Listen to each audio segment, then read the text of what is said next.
Bom, olá, estamos aqui.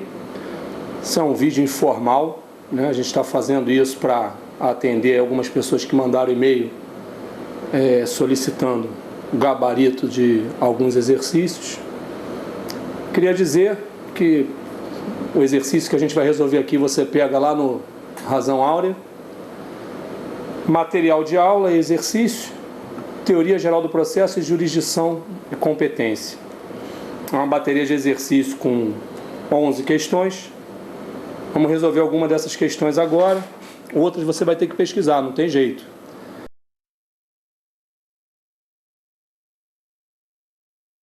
Mas vamos nós, para o que interessa. Então tu pega lá essa bateria de exercício, material de aula, TGP, jurisdição e competência, exercícios lá dentro do Direito Processual Civil, lá no portal Razão Áurea. Ela tem 11 questões. Vamos para a primeira questão. Sobre as formas de resolução dos conflitos de interesse, é errado afirmar. Bom, como a gente já vem batendo na tecla há algum tempo, na hora que você tiver que resolver uma questão objetiva, a primeira coisa que você tem que fazer, cara, começa a sublinhar aí, ó, é errado. Sublinhei lá o errado. A autotutela é sinônimo da autodefesa. Bom, até agora está certo. E consiste na resolução do conflito com emprego de força. Correto, perfeito, isso não tem... É a definição perfeita, está certinho. A autocomposição é vedada pelo ordenamento jurídico e configura crime. Pô, pode parar. A letra B está errada. E se a gente continuar lendo a questão aqui, a gente vai ver o seguinte: jurisdição é a forma de resolução de conflitos de interesse pelo Estado juiz e o processo é instrumento para exercício da jurisdição. Bom, analisando essa questão, a gente tem o seguinte: a gente tem que lembrar algumas coisas. A autotutela ou a autodefesa, ela é vedada pelo ordenamento jurídico, proibida. Ela é crime, no nosso direito penal, ela vem definida lá no artigo 345 e 350 do Código. Ela é uma modalidade que, muito embora seja vedada como modalidade de resolução dos conflitos, ela é, em determinadas hipóteses, autorizada pela lei. E o exemplo é o direito de vizinhança, o exemplo é o esforço necessário, um dos exemplos é o penhor legal, outro exemplo a gente pode falar aí da legítima defesa, do estado de necessidade. São condutas que, na verdade, o agente pratica e que, muito embora, numa circunstância normal, ela fosse considerada como um exercício arbitrário das próprias razões, ela configura uma exceção, porque a antijuridicidade é excluída na medida em que você tem ali a impossibilidade do Estado estar presente naquele conflito, naquele momento, daquela relação intersubjetiva. Então ele autoriza que o próprio particular faça uso da força e faça valer a sua razão. Vale lembrar que quando o agente investido de autoridade ele age de forma arbitrária no exercício de suas razões, ele comete o crime previsto no artigo 350 do Código Penal Brasileiro, o crime caracterizado como abuso de autoridade. Então, primeira questão, letra B de bola, questão simples.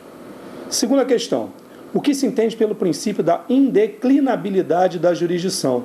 Bom, indeclinabilidade da jurisdição, a gente tem que ver o seguinte,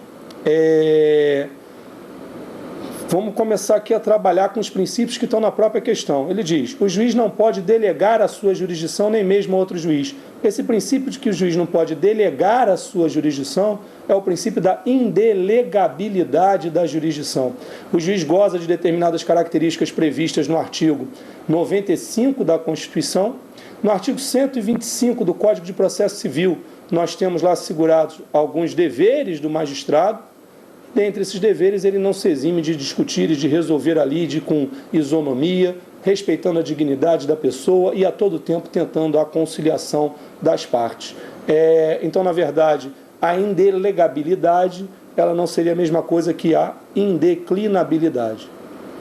É o mesmo que letra B, então letra A não é verdade. Letra B é o mesmo que o princípio da perpetuatio jurisdicionis. Perpetuatio jurisdicionis não é um princípio, na verdade, ligado ao caput aqui da questão indeclinabilidade.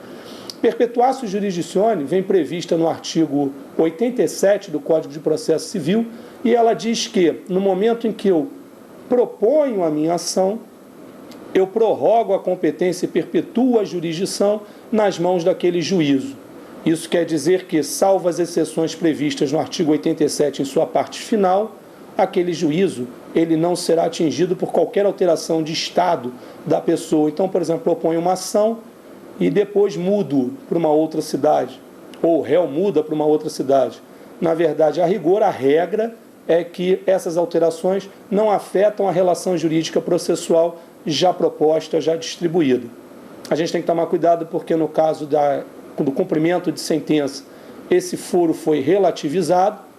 Isso aí, salvo engano, ele está lá no 475P do Código de Processo Civil e nas próprias hipóteses traçadas lá pelo artigo 87, parte final, vírgula, salvo se, e aí você vai dar uma lida, claro, porque você vai estudar, porque esse nosso caminho eu não faço ele sozinho. Aliás, já o trilhei.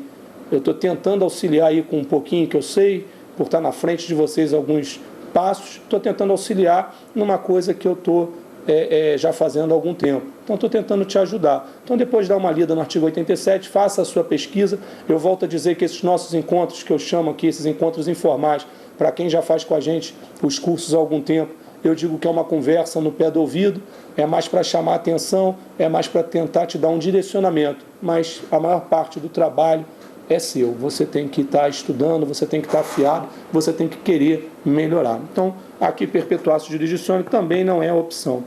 Letra C, o juiz não pode abster-se de julgar, ainda que ocorra lacuna ou omissão na lei. Letra C é a correta, porque, na verdade, o artigo 126 diz que ele não se exime de julgar, essa jurisdição ela não se afasta. Seria a melhor resposta, a resposta que se enquadra assim de uma forma quase que perfeita no caput da questão.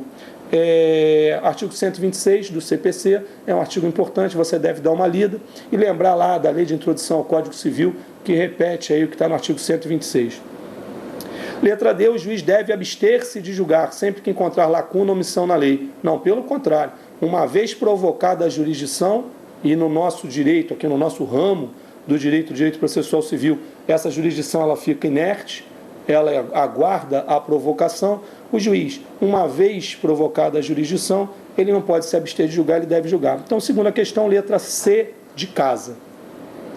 Terceira questão.